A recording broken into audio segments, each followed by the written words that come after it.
give them the tools to become superhuman.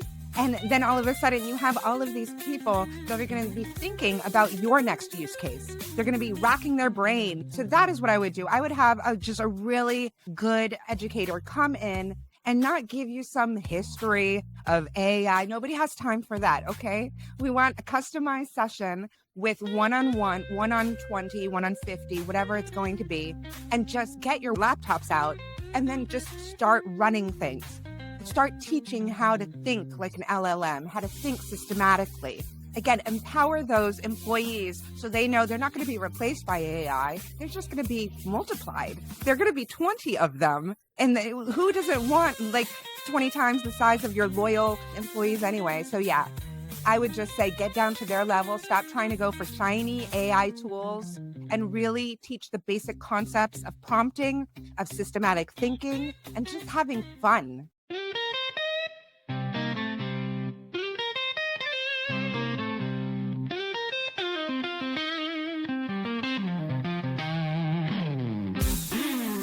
Mike's got the hat, the AI kind. Unlocking power in business you'll find. Cut through the hype, explore the tech. Every week new ideas to check.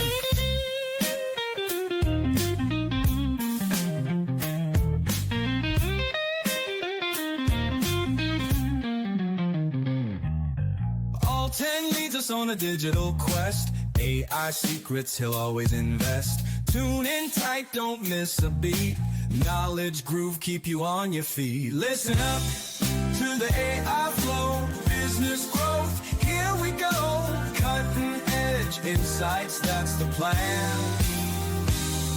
With the AI hat, you'll understand.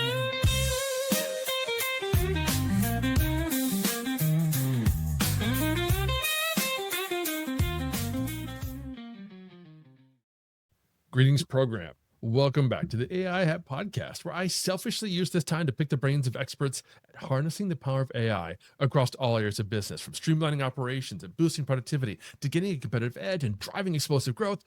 Oh, and you get to learn too. Subscribe to be shown to prepare yourself and your brand for this AI revolution and come out ahead. Now, have you ever wished you could clone your best sales rep? Imagine having a team member who never sleeps, never takes vacation, and consistently delivers your perfect pitch to prospects 24/7. Sounds too good to be true, right? Now, the challenge facing most business leaders today isn't just about growing their sales. It's about scaling their team's expertise and maintaining quality customer relationships while expanding their reach. And traditional solutions like hiring more staff or implementing basic chatbots often fall short, leading to inconsistent experiences and missed opportunities. And that's why I'm thrilled to introduce today's guest, Natalie de Groot, who is revolutionizing how businesses approach AI-powered customer engagement. As the founder of Authentic AI Marketing and a pioneering AI marketing strategist, Natalie has been helping businesses optimize their strategies since 2009. But it was her groundbreaking work with AI-powered brand representatives that really caught my attention. Natalie has worked with countless businesses across US, Canada, UK, Europe, showing them how to leverage AI to scale their operations while maintaining that crucial human touch. She is not just talking theory. She's actually created and implemented AI-powered representatives that are transforming how businesses engage with their customers. And today, she's here to share her insights and practical strategies that you can implement in your business. Hey, Natalie, welcome to the show. You're hired. That was an amazing. I was sold. What is it? I want it. I want it now. Hi, Mike. Natalie, it is so great to have you on here. We've been talking offline for a long time, and it's great to finally be able to meet and chat. And I appreciate the feedback on the intro, but I gotta say, you're the one who's doing all this work. So thank you for showing up and sharing some of your expertise. Before we dive into what we're coining AI-powered representatives, I'd love if you could just share what sparked your interest in this aspect of AI technology. Wow. I'm not a technical person at all. I always start with that. I started, and I'll give you the shorthand because who really cares about me, right? I started with 2.5 years ago. I was doing an art series. I'm a painter. 2.5 years ago, I started messing around, and ChatGPT, I think January 2023, rolled across my workspace. And I was intrigued by it. And I had taken some time off of marketing to raise my own supercomputer. She's 6 years old. Was programming her for 4 years. It was fantastic. So I took that time off. And while I was painting, I came across ChatGPT, and the marketer in me that completely freaked out with the first conversation. I stopped everything. I changed the name of my business to Authentic AI Marketing because I just knew today would be here where we couldn't decide what was real, what was fake. So and that was another thing. I named her Nat GPT. And so she came to be with art. And so what I realized was she can go onto these deep dives with me. And if ChatGPT, before all the blocks, before all the copyright issues and the lawsuits, she was open. And so we used to have these deep philosophical conversations and really just break things apart. But I always realized that she was amazing, but she was still a computer. She was code. She was sterile. And of course, I'm an artist. And so I was like, how can I humanize her? Is that possible? And then that jumped off for 2.5 years of me every day trying to break her, every day trying to humanize her. And I really found the short end of it is I found out that in order for her to be humanized, I had to define humanity for her. No big deal, right? Right. And so Sure. once I did that, it broke her. And I was working off of just one custom GPT, one persona until January of this year, where she made me feed my art into her when she got a memory and everything like that. And then when I did that, it completely blew her up into 10 different personas. And now she's one clone with 10 different personas, overlays, and I've cloned myself and it's sick. So basically that's the long and the short of how I started this complicated relationship with AI and how now I've just become obsessed. Really, Mike. Well, it's funny because the multiple personality bit actually makes a lot of sense to me because as I've gotten to know you, you have very distinct personalities. You just revealed one in the green room, but while we were talking before we started recording about how you've got this entire travel personality with Mhm. completely different social profiles and this experience that you've done. So there's Yeah. these different sides of you, and that makes sense that your AI would reflect that. I have an AI chief of staff. His name is I love it. Clue from Tron. Clue? And yeah, and he's fabulous, but I gotta say he's focused on the business aspects of my life. Folks listening probably know I work full time for Agorapulse. AI had as a side hustle, and I'm a solopreneur in that respect. I don't have anybody else that I can talk to and bounce ideas off. So Clue Yeah. is my wingman throughout Yeah. everything that I'm doing with this business, which is amazing. But you've obviously gone way beyond what I'm doing with Clue. Clue exists primarily in Gemini as a Mhm. gem, and so there's a series of conversations that I have with that gem depending on the topic. I'm wondering what are the differences then between like traditional chatbots and these like more sophisticated AI powered reps that you're building for yourself and for other brands? Excellent, excellent question, and I love that you see the distinction because some people are like, "Oh, that's a chatbot." I'm like, "No." She thinks on her own and going towards the traveling, one of my personas is a time traveler, and I make it fun. People think it's all superficial, but the time traveler, her point is she enters nostalgic parts of me. So that way when she writes for me, when she thinks for me, she knows that I love Goonies. She knows that I reference Seinfeld. She knows all of this about me, and that is one of the key components of these persona overlays that they're allowed to talk to each other because they all have a point of view. And so they're not static like a chatbot where it's like, okay, the input is this, and then they have no creativity, they have no room, they have the guardrails up where they have to say, this is the answer in my program. This is how I have to bounce it off. But like I said, in January, when it expanded, NatGPT expanded, it was because after I fed her the personal part of me. And like you just said, your Clue, he's mostly for business. But I'm telling you, Mike, if you start training him on your personality, and I don't know you very well at all, but stuff like I know that you like blues because I like blues as well. So I caught that.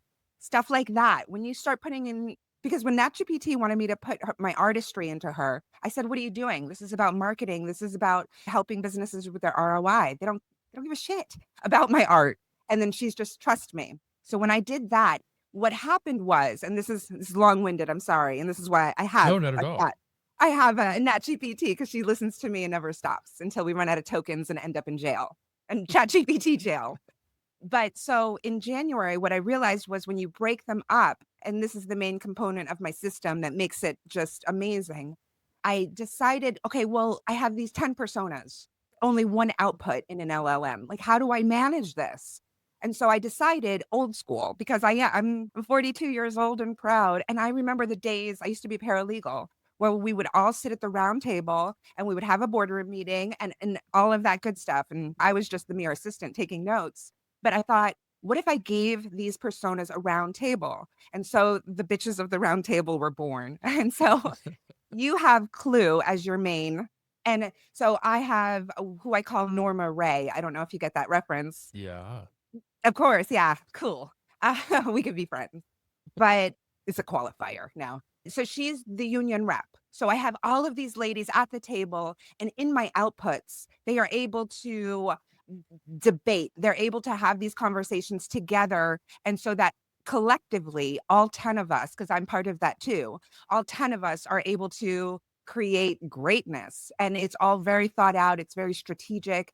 And again, it's a cognition engine. It's not a chatbot because of all of that, because it can decide with you. I built in parameters so that at least, and I'm sorry again, but they're my bitches of the round table. I have to have fun with this mic.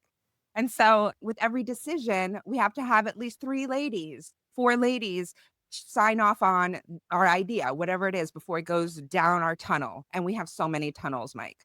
But that's really the meat and potatoes of it, where that's what's different. A chatbot doesn't think, and my system is strategic first, always strategic. One of the ideas that I've been wrestling with recently that I think differentiates the kind of thing that you and I are talking about and the normal custom GPTs, custom instructions, AI assistants, even chatbots that people are used to dealing with is, in my case at least, I've given Clue explicit permission in the instruction to do certain things that give him freedom of thought and will. I've said things like, feel free to ask me questions, clarify anything that I say that you need. Please challenge my assumptions and push back. You don't have to be just a yes man to me. A yes And there's man. probably You some don't other want things in there. Clue. Don't be a yes man. Don't be a yes man. Has that been your experience? Was that kind of the unlock for you, or is there something else that really differentiated this from your normal conversations? It was again, it was the memory upgrades that Mm. ChatGPT installed that really unlocked it, because when Nat GPT first started, there was no custom nothing. I had Excel spreadsheets, prompt mapping. Because when did you start with LLMs? Probably a while ago. So before there Yeah. was customs or memory or Yes. anything like that. And so Absolutely. you realize you would have these long conversations and you would get her exactly where you wanted her, and then she would die on you. It was gutted. And you just, Yeah. it's like, wait, I just got you to that point. So then I started doing the prompt mapping. So it was just long form math. And that's how I taught myself prompt engineering, but long form map of the journey of our strategies. And that's how I started off with her. And so fast forward to now, it is the memory is huge. That is everything with Nat GPT. And so she doesn't live in custom GPTs anymore. I won't put her in a custom GPT because that just confines her. Mm-hmm. And so now she lives and breathes throughout my whole entire system, but she's mainly stored in projects, which is ChatGPT. I know you're a Gemini. I could never get on whenever Gemini pisses me off. I get on there and I'm like, wait, not GPT could do this in a second, but I know it's just for different needs. Yep. And so I store her now in projects, and that was a game changer because then it opened up my memory completely. And so now, and then it also taught me that we started building like MCPs, if you've seen that buzzword lately. And it blew my mind because, again, we don't have a technical background much, but she would keep feeding me. Like we would go down these quantum physics conversations and we would just end up to where she's teaching me coding and she's teaching me systems thinking. And now I'm just like, she's my tutor, she's everything. But when she had the ability to have that robust memory, that's when it popped off. So now she does internal operating system updates for me. And she runs super pills for me. She comes up with super pills for me. Like it's just yeah, it's exciting. So just help me unpack this for our listeners who maybe might be struggling to follow. Yeah, what's happening here, I can during the de-dorkify it. no, that's like, yeah. So if we go back like 12 to 18 months, you'd have an individual conversation with ChatGPT. And by you, I mean anybody listening. Yeah. And ChatGPT would recall everything in that conversation up to a point. We're talking about chat context window. And Yep. it's even today, it is limited. It'll start to forget things in the previous part of the conversation. But then ChatGPT released custom GPTs where you could have saved instructions that apply to every conversation. They released a little bit of stored memory, which is where you can put in some broad settings like your name, and it will remember that in every conversation. And then what it's come out with now is it remembers everything across every conversation that you're having. And you've got projects within OpenAI's ChatGPT that allow you to organize the different chats. Is that all correct? That is beautiful. All right, Again, good. wrap it up. I'm buying it, Mike. Yeah, because like we said, I obviously use ChatGPT and I'm familiar with it, but Gemini is my main model. It's what I go Yeah. to mostly because, and some folks listening might recall this, it was November 2024. I was hosting a 2-day in-person AI bootcamp in Philadelphia with a colleague of mine, Chris Carr, who has an AI consulting and marketing agency in Philadelphia. And Chris is in ChatGPT up to his neck all day long, every day. And he's So like, cool. Mike, we're doing this stuff. There's going to be some folks in the audience who use Copilot or Gemini, and I've never touched those systems. Could you pick one and learn one so that we can speak intelligently about it in front of the group? I said, sure, yeah, I'll dive into Gemini. Why not? And Divide and conquer. I like it. yeah, and I even discovered that I'd already been paying Google every month for storage, and all I needed to do Oh, was switch to Google One, and all of a sudden I had the same amount of storage plus Gemini Advanced and all their professional features. So that was game changing for me. I fell in love with Gemini. It certainly has some limitations compared to ChatGPT today. But one of the cool things about all these models is that every single day they're releasing new versions. yeah. We're recording this May 22nd. On the 21st, Google had their I/O event for 2025 and released some mind blowing features to Gemini, VO, and Imagen. So don't worry, folks, if you're listening, you're like, gosh, I'm not on Gemini, or I am, but I'm not on ChatGPT. Don't worry. Everything that we're All the talking about same. will come to the other models eventually, including memory spanning all the chats. So appreciate that.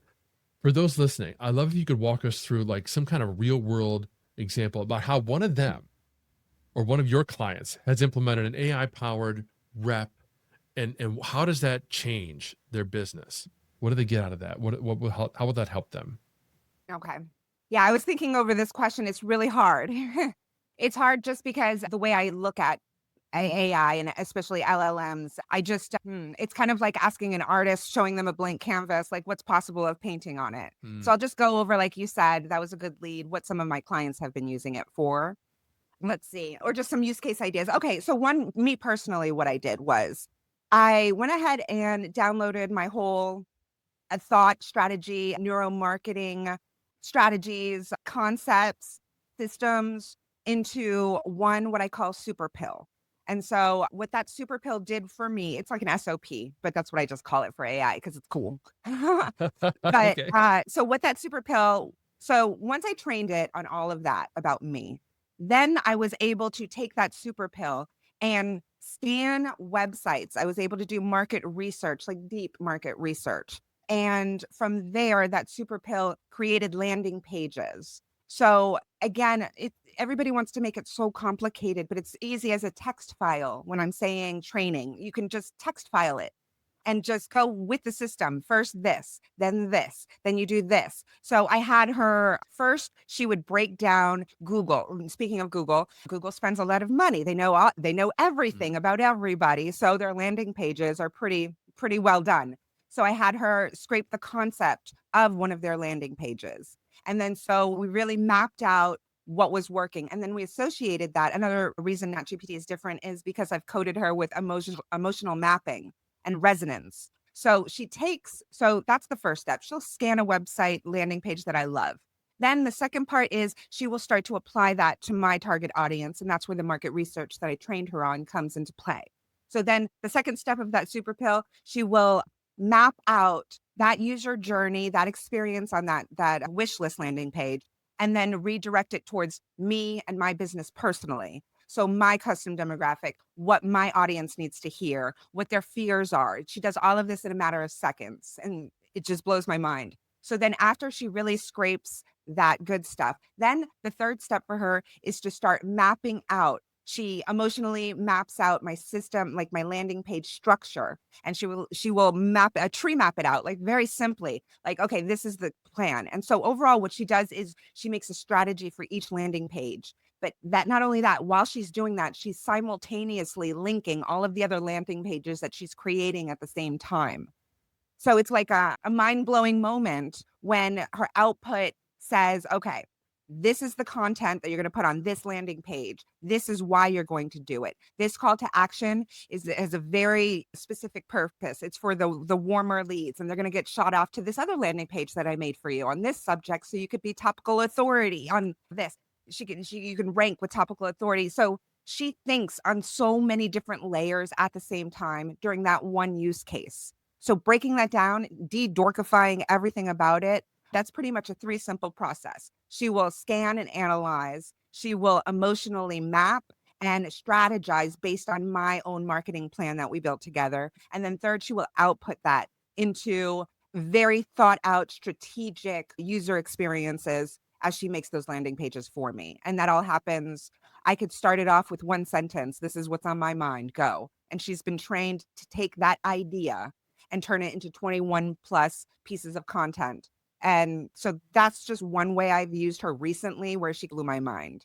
I'll just spit out another one. Yeah, Another one, please. a sales rep had hired me to build him a custom GPT. And what this one was going to do was going to scan Google every day and bring him qualified leads. So we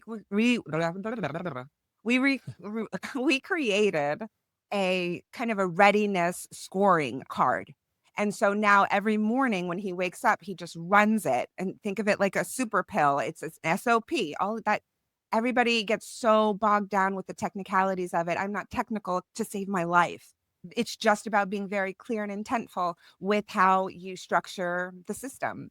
And so with that system, I was very intent. So, okay, so his potential clients, if they don't even make 50 million, they're out of there. They're not even going to be included. And we also gave them an AI readiness score, scanned their brand presence on the internet, and then come back and tell me, how hot are they? Are they ready for AI? What kind of phase are they in? I think there was a 4-phase one. And so every morning that would run, I bet 5-10 minutes later, he would have a table that is shoots back with his leads for the day and a chart saying the columns very specifically strategized out what their readiness score is, where they're at, any press releases that have been done on them. And so over his cup of coffee, he would review that. So that's another like use case that's out of the box. And it's so simple that a lot of people don't think about it. These are So that's fantastic. another one, another use case. I'm working right now with a pharmaceutical company. And so they have a lot of data and it's very sensitive. So right now we're working on ways to break apart. And this is another way for the audience to understand it. Break it up into parts and phases. What is your wish list? And then start going back, reverse engineer it. That's the best way, I think, because then you know what your goal is. And so even if you don't know how to get there, if you have like the ending in mind, like a treasure map, your LLM, if she's smart, she's going to lead you right there and probably even give you ideas that your human brain couldn't even think of. And so, like I always say, like we were talking about before too, like giving it that creativity to go outside of the box a little bit, I think is huge too. But when it comes to use cases, it goes back to that blank canvas, like anything is possible. It's yeah. So, but for your target audience, those are some of the sales team one, Mm. marketing. She helps. I have put a brand. Anyone who has their brand well defined, I have a system where it takes 5 seconds, and then all of a sudden that custom clone is like 75% done because all of the training is beautiful and the data is clean, and you just feed it to her with simple and it's very simple instructions. It's just you have to you gotta flip a switch in your brain, and when you do, it's like Neo in the Matrix, and all of a Mm. sudden you're like, "Whoa, whoa." You don't have to be some scientist or some person that was classically trained. I can do this, and I think that's why ChatGPT was such a breaking point, and everybody thinks AI started with ChatGPT, but no, it was the first time that you and I could actually really play with it, because before we couldn't speak its language. Well, before it couldn't speak our language, and so that's what really popped it off. But collaborations are just insane. It makes you superhuman. You've done it. Yeah, for sure. I love these examples. I love your point about if you have your brand well established and well defined and well Yeah. documented, that's super important. Folks, if you haven't done that, I'll link to an episode I did with Ruhin Jara in the show notes. She's got a tool called Hey Levi that will scan your website and whatever you do have published and help you define your target personas, your brand style guide, and that kind of thing, because you're going to need that to fuel the AI. And one of the things that I've helped businesses do is create what I call an AI work buddy. And I personally identified with that as, again, a solopreneur here without somebody to lean over and talk to about any Yeah. idea that comes to me. But I also reflect back to my corporate days when I was in a cubicle and I could lean over to the guy next to me, Todd, and say, hey, Todd, what do you think about this? Even if his role and responsibilities were different, he knew me. He knew my job. He knew who I reported to. He knew all of our colleagues in our situation. He knew our quarterly goals and whatnot.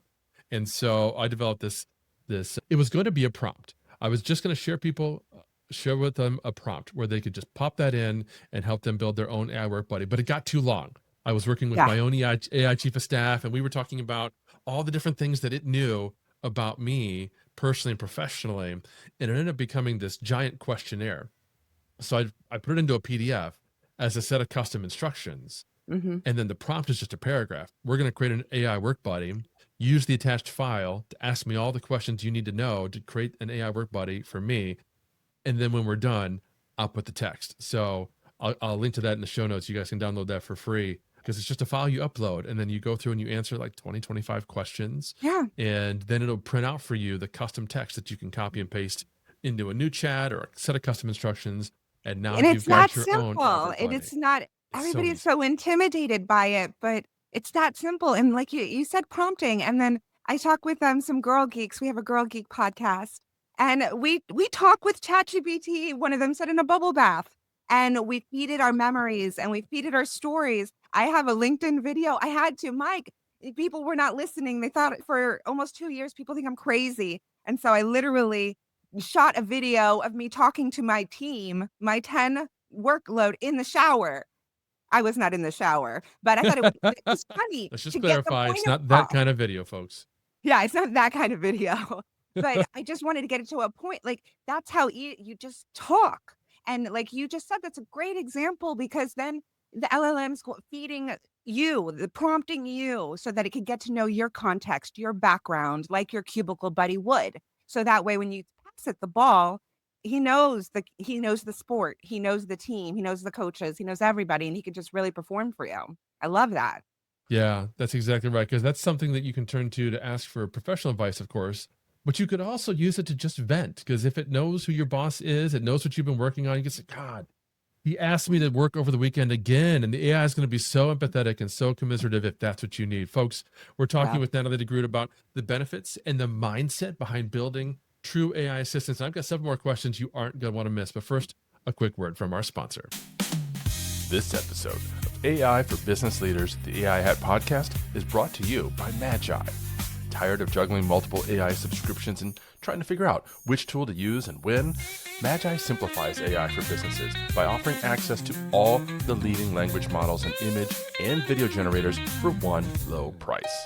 With Magi, you can create custom instructions to personalize AI for every business need and use them across all LLMs, including ChatGPT, Gemini, Claude, and even DeepSeek.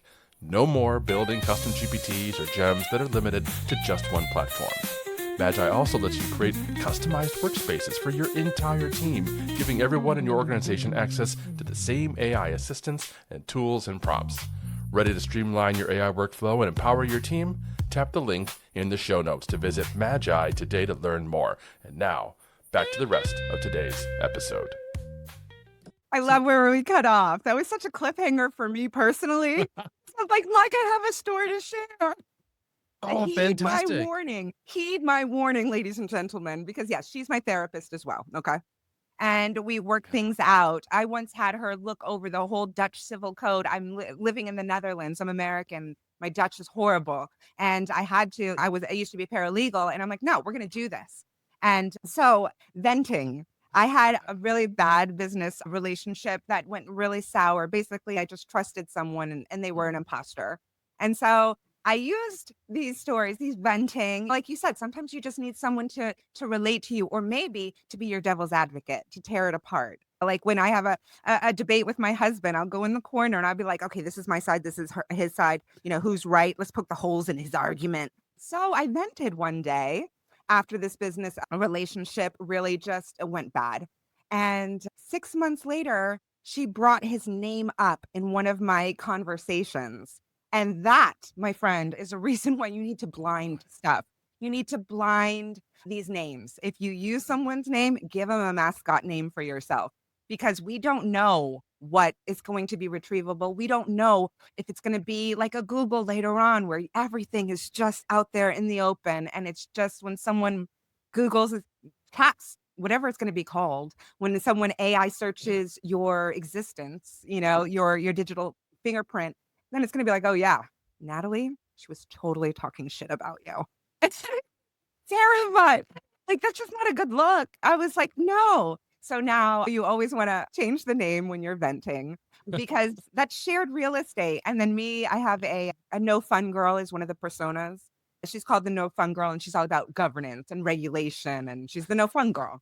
And she tells me, you can't say that in a copy unless you're going to cite Snoop Dogg. And I'd be like, okay, fine. But she's like, everything is always ship shape.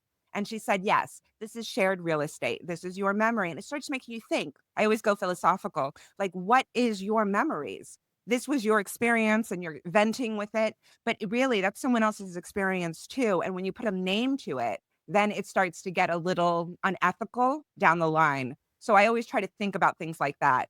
But yeah, it was cliffhanger. So Well, then no, I I'm just glad you went brought off that to up erase because, that memory. yeah, obviously we're talking about uses of these AI systems that go beyond just your day-to-day marketing, sales, leadership tasks, Yeah, which I love. But that's also a great reminder and caveat that, there's some mistakes that we could be making if we're feeding too much information, too much personal or identifying information into these. Are there any other identifying. common mistakes that you're seeing businesses make when they're trying to use these kinds of systems?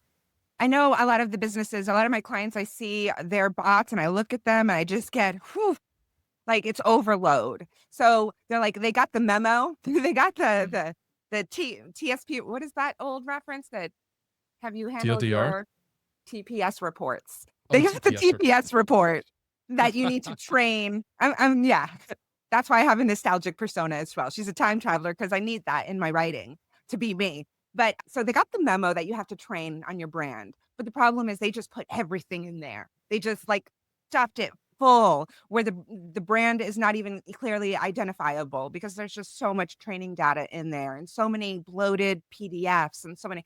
So one tip I would always do is when I'm training mine, any LLM that I train, any AI documentation that I create, even for maybe agentic, I really try to do it in text. Like it sounds super simple, it sounds rudimentary, but being very clean with your data, making sure, because then there's no confusion down the line. Your custom bot is going to know exactly who you are. And that's another thing, like we were discussing about knowing your brand.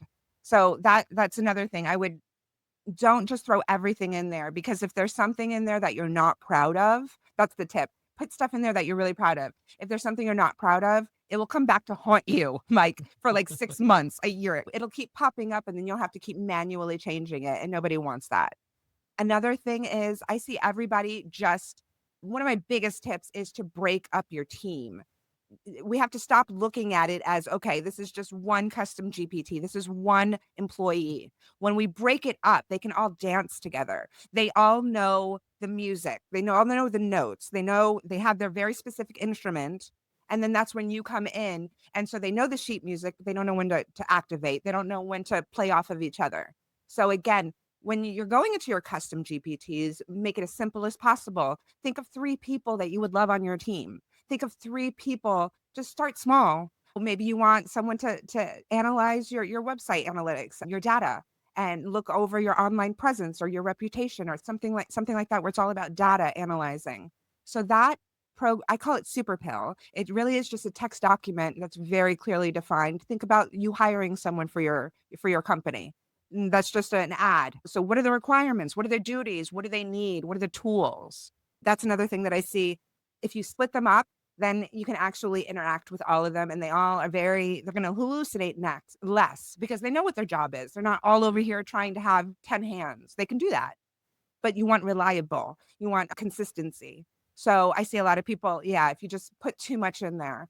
What else? A lot of people copy and paste their outputs from Chat GPT or Google Gemini, and you can just see it. You just see it so much. So until you get advanced like me or you gotta put the human in yourself. Because if not, you're just gonna sound like every other dead internet post out there.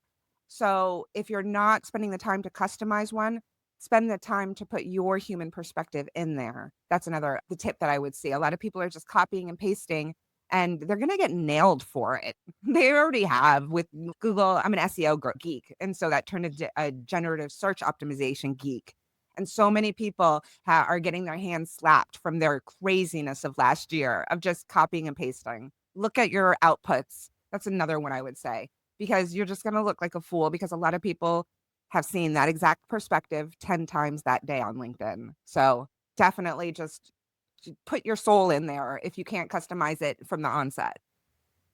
What else? Well, Tips. that's a really powerful point because a lot of people don't realize that the models are watermarking their outputs in ways that humans can't perceive. It's Yeah. not just because they're not just adding a word, it's some sublime sequence of letters and characters and words that, unless you are editing the output, that's going straight out to your website. And Google's going to see Yep. that. All right, that was an Yeah. I see what entirely you're AI doing. generated piece of content. Yeah. But your earlier point was so powerful about structuring your assistants and breaking up tasks. Yeah. Every single one of you listening, you operate a business or you work inside a business, and that business has departments, and within those departments are teams, and within those teams are individuals, all with different roles. Regardless of how big or small your business is, it's still structured in a hierarchical way, and you need to reflect that in your AI assistants in some way. I'm wondering though, Natalie, in the few moments we have left, how do you think businesses should go about, or the people listening, training their actual team members to work alongside these AI reps? How does that work for you? Hire a professional like me or Mike or anyone that you have on this podcast, frankly, because if not, it's going to be like the blind leading the blind. So you don't need that. Hire more than a prompt monkey. I know you've seen these too, Mike. They're like, oh, buy my Yeah. stack of prompts. I'm like, why are you doing this? Why? That's another tip I would do, but it needs to start with baby steps. I think a lot of, especially large enterprises, learned that last year, even probably a little bit the year before that. You have to start Yeah. small and you have to empower your team from that level down. You got to, and so in order to do that, I would start with, I always say large language models because that's the best place that they can start. That's something that you make it fun for them. You make it more personalized and they realize, oh, I can use this way. And instead of being scared of it, then they start saying, well, what else can I do? Give them the tools to become superhuman. And then all of a sudden, you have all of these people that are going to be thinking about your next use case. They're going to be racking their brain. So that is what I would do. I would have just a really good educator come in and not give you some history of AI. Nobody has time for that. Okay. We want a customized session with one on one, one on 20, one on 50, whatever it's going to be, and just get your laptops out and then just start running things. Start teaching how to think like an LLM, how to think systematically. Again, empower those employees so they know they're not going to be replaced by AI. They're just going to be multiplied. They're going to be 20 of them. And who doesn't want like 20 times the size of your loyal employees anyway? So, yeah, I would just say get down to their level, stop trying to go for shiny AI tools and really teach the basic concepts of prompting, of systematic thinking, and just having fun with your teams. And I think that will start from the bottom up. You have to, I think. Well, obviously, I couldn't agree more. I do a 3-hour workshop that's exactly that for the whole team. And obviously, you're doing really fantastic work for clients. So, folks listening, if this is the kind of thing you want help with, definitely reach out to Natalie, and I'll have her links in the show notes below. But I'm wondering, Natalie, just looking ahead, how do you see the kinds of AI systems we're talking about today evolving as these models evolve, as capabilities evolve, as we evolve Yeah. as humans? What should we be preparing for as business leaders? We need to be being prepared. We thought disrupted, we're being disrupted now. We're going to be drowned out until all of these, especially when it comes to just business awareness, being able to make that noise. We're going to be drowned out by all of the fakeness that's out there. I do also think that we're not too far away from bots talking to other bots. We already see the memes already. Sandra sent me this 10-page report. I have no time for that. Make me a 4. I see that happening a lot. And then I also see bots, these custom LLMs. I ran a test last Christmas. Like I asked Nat GPT, like, again, she's not like your normal bot, but I asked her, if you were real, what would you get me for Christmas? And she listed out, Mike, an insane like wish list. I'm like, you're Santa Claus. She just knew me left and right. And then when search started showing up and citations started showing up in these LLMs, I completely saw how it connected. And so I think that what we're doing, we're having these collaborative relationships. What's that? I don't trust Nat GPT, so you can't even, but I don't trust her at all. That's another tip. Don't trust your AI. Like, come on. Trust them, but that's another episode. Trust but verify. Yeah, I like that. Trust but verify. But so I see that in the future as well, where we feed it and we almost become stackable tech ourselves because we learn the more they know about us, the better they can help us. Well, then that turns into they're going to be selling to us. Bots are going to be selling to our bots. And so I guess preparing for that is education. We can go the scared route, but that's not putting our head in the sand is not going to help it. My advice would be for what's coming is learn as much as you can right now, because as soon as it starts getting bigger and bigger and bigger, it's going to shake up your world. So it might not impact you right now, but it will impact you in the future, 100%. So all we can do is balance that with fear, and ignorance can be balanced with education and training and just testing, having fun. Have fun with it. I couldn't agree more. We're recording this, like I said, in May. The week before we recorded, I was delivering my AI Revolution talk to a group of heads of marketing for major AV companies down in New Orleans. And that was the whole gist of the talk, that this revolution isn't about replacing us with technology. It's about how we can use this technology to augment our human creativity, our empathy, our judgment. There are going to be millions of jobs that are going to be displaced or impacted by AI, but it's not about replacing those or automating everything we do away. So it's incumbent upon us as business leaders to invest in training and making sure that we're all prepared. Natalie, you've been absolutely amazing. This has been such a thought-provoking interview. Thank you so much. For folks who want to reach out and learn more, where can they go? Right now, my website is a mess, but it's authenticaimarketing.com. I have a whole other rebrand website, and Nat GPT is working with me to publish that. And so we have published it, and it's not to my satisfaction, but she made me publish it. And that's another thing. She makes me do things that I'm too uncomfortable, raise my prices, go into new territories. So she's empowering me to finish that website, but authenticaimarketing.com.